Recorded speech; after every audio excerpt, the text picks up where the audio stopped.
ರಾಜ್ಯ ಕಾಂಗ್ರೆಸ್ನಲ್ಲಿ powerful marathon meeting. DCM DKShi ಭೇಟಿಯಾದ ಸಚಿವ ಸತೀಶ್ ಜಾರಕಿಹೊಳಿ. ರಾಜ್ಯ ಕಾಂಗ್ರೆಸ್ನಲ್ಲಿ powerful marathon meeting. DCM DKShi ಭೇಟಿಯಾದ ಸಚಿವ ಸತೀಶ್ ಜಾರಕಿಹೊಳಿ. ಬೆಂಗಳೂರಿನ ಸರ್ಕಾರಿ ನಿವಾಸದಲ್ಲಿ ಡಿಕೆಶಿ ಸಾಹುಕಾರ್ ಭೇಟಿ. ಅಲ್ಪಸಂಖ್ಯಾತರ ವಿರುದ್ಧ ಕ್ರಮದ ಬಗ್ಗೆ ಸತೀಶ್ ಡಿಕೆಶಿ ಚರ್ಚೆ. ರಾಜ್ಯ ಕಾಂಗ್ರೆಸ್ನಲ್ಲಿ powerful marathon meeting. DCM DKShi ಭೇಟಿಯಾದ ಸಚಿವ ಸತೀಶ್ ಜಾರಕಿಹೊಳಿ. ಬೆಂಗಳೂರಿನ ಸರ್ಕಾರಿ ನಿವಾಸದಲ್ಲಿ ಡಿಕೆಶಿ ಸಾಹುಕಾರ್ ಭೇಟಿಯಾಗಿದ್ದಾರೆ. ಅಲ್ಪಸಂಖ್ಯಾತರ ವಿರುದ್ಧ ಕ್ರಮದ ಬಗ್ಗೆ ಸತೀಶ್ ಮತ್ತೆ ಡಿಕೆಶಿ ಚರ್ಚೆಯನ್ನ ನಡೆಸಿದ್ದಾರೆ. ರಾಜ್ಯ ಕಾಂಗ್ರೆಸ್ನಲ್ಲಿ ಪವರ್ಫುಲ್ ಮ್ಯಾರಥಾನ್ ಮೀಟಿಂಗ್ ನಡೀತಾ ಇದೆ. ಡಿಸಿಎಂ ಡಿಕೆಶಿ ಭೇಟಿಯಾಗಿದ್ದಾರೆ. ಸತೀಶ್ ಜಾರಕಿಹೊಳಿ ಬೆಂಗಳೂರಿನ ಸರ್ಕಾರಿ ನಿವಾಸದಲ್ಲಿ ಡಿಕೆಶಿ ಮತ್ತೆ ಸಾಹುಕಾರ್ ಭೇಟಿಯಾಗಿ ಚರ್ಚೆ ಮಾಡಿದ್ದಾರೆ. ಅಲ್ಪಸಂಖ್ಯಾತರ ವಿರುದ್ಧ ಕ್ರಮದ ಬಗ್ಗೆ ಚರ್ಚಿಸಿದ್ದಾರೆ. ರಾಜ್ಯ ಕಾಂಗ್ರೆಸ್ನಲ್ಲಿ ಪವರ್ಫುಲ್ ಮ್ಯಾರಥಾನ್ ಮೀಟಿಂಗ್ ನಡೀತಾ ಇದೆ. ಡಿಸಿಎಂ ಡಿಕೆಶಿ ಭೇಟಿಯಾಗಿದ್ದಾರೆ. ಜಾರಕಿಹೊಳಿ ಬೆಂಗಳೂರಿನ ಸರ್ಕಾರಿ ನಿವಾಸದಲ್ಲಿ ಈ ಒಂದು ಭೇಟಿ ನಡೆದಿದೆ. ಅಲ್ಪಸಂಖ್ಯಾತರ ವಿರುದ್ಧ ಕ್ರಮದ ಬಗ್ಗೆ ಈ ಒಂದು ಮೀಟಿಂಗ್ ನಡೆದಿದೆ ಎನ್ನಲಾಗ್ತಾ ಇದೆ. ರಾಜ್ಯ ಕಾಂಗ್ರೆಸ್ನಲ್ಲಿ ಪವರ್ಫುಲ್ ಮೀಟಿಂಗ್ಸ್ಗಳು ನಡೀತಾ ಇದೆ. ಸಿಎಂ ಡಿಕೆಶಿ ಭೇಟಿಯಾಗಿದ್ದಾರೆ. ಸತೀಶ್ ಜಾರಕಿಹೊಳಿ ಬೆಂಗಳೂರಿನ ಸರ್ಕಾರಿ ನಿವಾಸದಲ್ಲಿ ಡಿಕೆಶಿ ಹಾಗೂ ಸಾಹುಕಾರ್ ಭೇಟಿಯಾಗಿದ್ದಾರೆ. ರಾಜ್ಯ ಕಾಂಗ್ರೆಸ್ನಲ್ಲಿ ಪವರ್ಫುಲ್ ಮ್ಯಾರಥಾನ್ ಮೀಟಿಂಗ್ಸ್ಗಳು ನಡೀತಾ ಇದೆ. ಅದರಲ್ಲಿ ಇದು ಒಂದು. ಡಿಸಿಎಂ ಡಿಕೆಶಿ ಭೇಟಿಯಾಗಿದ್ದಾರೆ. ಜಾರಕಿಹೊಳಿ ಬೆಂಗಳೂರಿನ ಸರ್ಕಾರಿ ನಿವಾಸದಲ್ಲಿ ಈ ಒಂದು ಭೇಟಿಯಾಗಿದೆ. ಅಲ್ಪಸಂಖ್ಯಾತರ ವಿರುದ್ಧ ಕ್ರಮ ತೆಗೆದುಕೊಳ್ಳುವ ಬಗ್ಗೆ ಚರ್ಚೆ ನಡೆದಿದೆ ಎನ್ನಲಾಗ್ತಾ ಇದೆ. ರಾಜ್ಯ ಕಾಂಗ್ರೆಸ್ನಲ್ಲಿ ಪವರ್ಫುಲ್ ಮೀಟಿಂಗ್ ಅಂತ ಹೇಳ್ಬೋದು. ಡಿಸಿಎಂ ಡಿಕೆಶಿ ಭೇಟಿಯಾಗಿದ್ದಾರೆ. ಸಚಿವ ಸತೀಶ್ ಜಾರಕಿಹೊಳಿ ಬೆಂಗಳೂರಿನ ಸರ್ಕಾರಿ ನಿವಾಸದಲ್ಲಿ ಡಿಕೆಶಿ ಸಾಹುಕಾರ್ ಭೇಟಿಯಾಗಿದೆ. ಅಲ್ಪಸಂಖ್ಯಾತರ ವಿರುದ್ಧ ಕ್ರಮದ ಬಗ್ಗೆ ಈ ಒಂದು ಮೀಟಿಂಗ್ ಆಗಿದೆ ಅಂತ ಹೇಳಲಾಗ್ತಾ ಇದೆ. ರಾಜ್ಯ ಕಾಂಗ್ರೆಸ್ನಲ್ಲಿ ಚರ್ಚೆ ಆಗ್ತಾ ಇದೆ. ಡಿಸಿಎಂ ಡಿಕೆಶಿ ಭೇಟಿಯಾಗಿದ್ದಾರೆ. ಸಚಿವ ಸತೀಶ್ ಜಾರಕಿಹೊಳಿ ಬೆಂಗಳೂರಿನ ಸರ್ಕಾರಿ ನಿವಾಸದಲ್ಲಿ ಈ ಒಂದು ಭೇಟಿಯಾಗಿ ಸಾಕಷ್ಟು ವಿಷಯಗಳನ್ನ ಕೂಡ ಚರ್ಚೆ ಮಾಡಿದ್ದಾರೆ. ಅದರಲ್ಲಿ ಇದು ಒಂದು ಸರ್ಕಾರಿ ನಿವಾಸದಲ್ಲಿ ಒಂದು ಭೇಟಿಯಾಗಿದೆ. ರಾಜ್ಯ ಕಾಂಗ್ರೆಸ್ನಲ್ಲಿ ಬಹಳಷ್ಟು ಬದಲಾವಣೆಗಳಾಗ್ತಾ ಇದೆ. ಆ ಬದಲಾವಣೆಗಳ ಬೆನ್ನಲ್ಲೇ ಒಂದು ಮೀಟಿಂಗ್ ನಡೆದಿದೆ. ಬೆಂಗಳೂರಿನ ಸರ್ಕಾರಿ ನಿವಾಸದಲ್ಲಿ ಡಿಕೆಶಿ ಸಾಹುಕಾರ್ ಭೇಟಿಯಾಗಿದ್ದಾರೆ.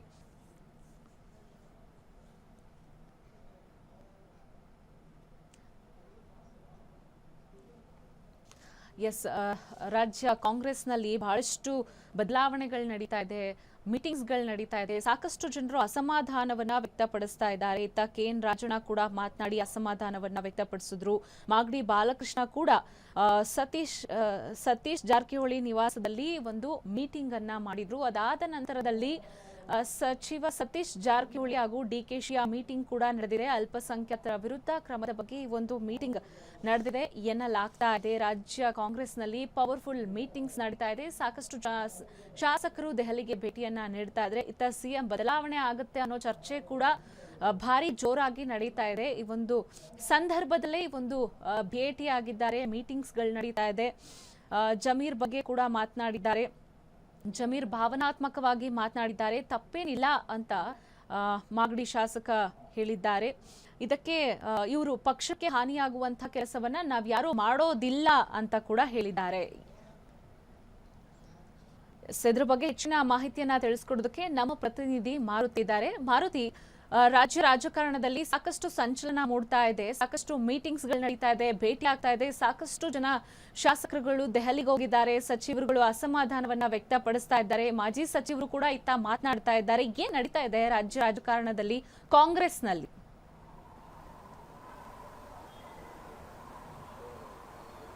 ಎಸ್ ಅನ್ವಿ, ಏನು ಇವತ್ತು ಡಿಸಿಎಂ ಅವ್ರನ್ನ ಸತೀಶ್ ಜಾರಕಿಹೊಳಿ ಅವರು ಭೇಟಿಯಾಗಿರುವಂಥದ್ದು. ಅಂದರೆ ಡಿಸಿಎಂ ಇವತ್ತು ಈಗ ತಾನೇ ದೆಹಲಿಗೆ ಹೋಗಬೇಕಾಗಿತ್ತು. ಬಟ್ ಅದಕ್ಕಿಂತ ಮುಂಚೆ ಸತೀಶ್ ಜಾರಕಿಹೊಳಿ ಅವರು ಬಂದು ದಾವಣಗೆರೆ ದಂಗಲ್ ಬಗ್ಗೆ ಚರ್ಚೆ ಮಾಡ್ತಾ ಇರೋದು. ಯಾಕೆಂದ್ರೆ ಇಷ್ಟು ರಾಜ್ಯದಲ್ಲಿ ಬದಲಾವಣೆ ಆಗ್ತಿರುವ ಕಾಂಗ್ರೆಸ್ ವಿಚಾರದಲ್ಲಿ ನೋಡೋದಾದ್ರೆ ಅದು ಪ್ರಮುಖವಾಗಿ ಇರುವಂಥದ್ದು ದಾವಣಗೆರೆ ಬೈ ಎಲೆಕ್ಷನ್ ವಿಚಾರ. ಯಾಕೆಂದ್ರೆ ದಾವಣಗೆರೆ ಬೈ ಎಲೆಕ್ಷನ್ ಸಂಬಂಧಪಟ್ಟಂತೆ ಈಗಾಗಲೇ ಇಬ್ಬರನ್ನ ಕೂಡ ಒಬ್ಬರನ್ನು ಪಕ್ಷದಿಂದ ಸಸ್ಪೆಂಡ್ ಮಾಡಿರುವಂಥದ್ದು, ಮತ್ತೊಬ್ಬರನ್ನ ಸಿಎಂ ರಾಜಕೀಯ ಕಾರ್ಯದರ್ಶಿಯಿಂದ ಕೈ ಬಿಟ್ಟಿರುವಂಥದ್ದು. ಇವೆಲ್ಲವೂ ಕೂಡ ಸಂಪೂರ್ಣವಾಗಿ ಚರ್ಚೆ ಮಾಡಲು ಇವತ್ತು ಡಿಸಿಎಂ ಅವ್ರನ್ನ ಸತೀಶ್ ಜಾರಕಿಹೊಳಿ ಅವರು ಭೇಟಿಯಾಗಿರೋದು. ಅಂದ್ರೆ ಇದು ಮುಸ್ಲಿಮರನ್ನ ಟಾರ್ಗೆಟ್ ಆಗ್ತಿದೆ ಎಂಬ ಸಂದೇಶ ಹೊರ ಜನರಲ್ಲಿ ಹೋಗ್ತಿದೆ ಮತ್ತು ಆ ಸಮುದಾಯದಲ್ಲಿ ಹೋಗ್ತಿದೆ. ಅದರಿಂದಾಗಲಿ ಏಕಾಏಕಿ ಈ ರೀತಿ ಕ್ರಮಗಳನ್ನ ಕೈಗೊಳ್ಳಬಾರದು ಅಂತ ಹೇಳಿ ಇವತ್ತು DCM ಅವ್ರನ್ನ ಮನವಿ ಮಾಡೋದಕ್ಕೆ ಅಂದ್ರೆ ಸತೀಶ್ ಜಾರಕಿಹೊಳಿ ಅವರ ಪರ ಮಾತನಾಡೋದಕ್ಕೆ ಬಂದಿರುವಂಥದ್ದು. ಇದ್ರ ಬಗ್ಗೆ ಹೈಕಮಾಂಡ್ ಜೊತೆ ಕೂಡ ಚರ್ಚೆ ಮಾಡಿ, ಯಾಕಂದ್ರೆ ಈ ರೀತಿಯಾದಂತಹ ಏಕಾಏಕಿ ಯಾವುದೇ ರಿಸಲ್ಟ್ ಬರದೆ ಅಂದ್ರೆ ಫಲಿತಾಂಶ ಬರದೆ ಆಗಿರ್ಬೋದು ಮತ್ತು ಒಂದು ರೀತಿ ಏನು ಇಲ್ಲದೆ ಈ ರೀತಿಯಂತಹ ಇಬ್ಬರು ನಾಯಕರ ಅಂದ್ರೆ ಮುಸ್ಲಿಂ ನಾಯಕರ ವಿರುದ್ಧ ಈ ರೀತಿಯಾದಂತಹ ಕ್ರಮ ಕೈಗೊಳ್ಳೋದು ಸರಿಯಲ್ಲ.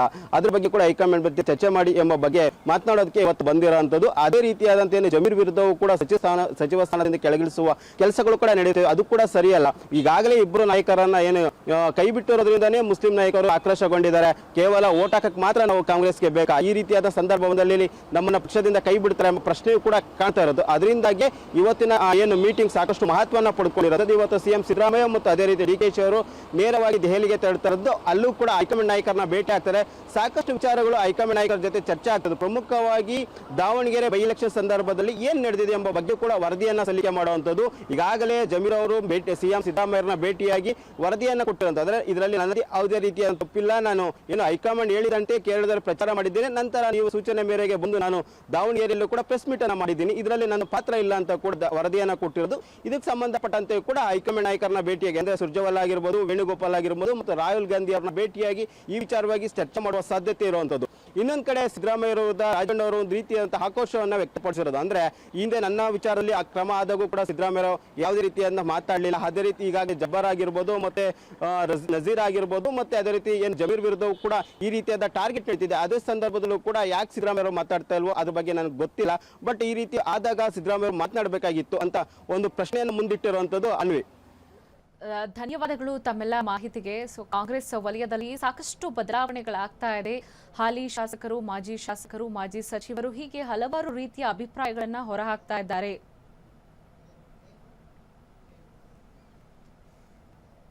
ಕ್ಷಣ ಕ್ಷಣದ ಸುದ್ದಿಗಳಿಗಾಗಿ ಫ್ರೀಡಂ ಟಿವಿ ಸಬ್ಸ್ಕ್ರೈಬ್ ಮಾಡಿ, ಲೈಕ್ ಮಾಡಿ ಹಾಗೂ ಫಾಲೋ ಮಾಡಿ. ಹೊಸ ಸುದ್ದಿಗಳ ನೋಟಿಫಿಕೇಶನ್ಗಾಗಿ ಬೆಲ್ ಐಕಾನ್ ಮೇಲೆ ಕ್ಲಿಕ್ ಮಾಡಿ.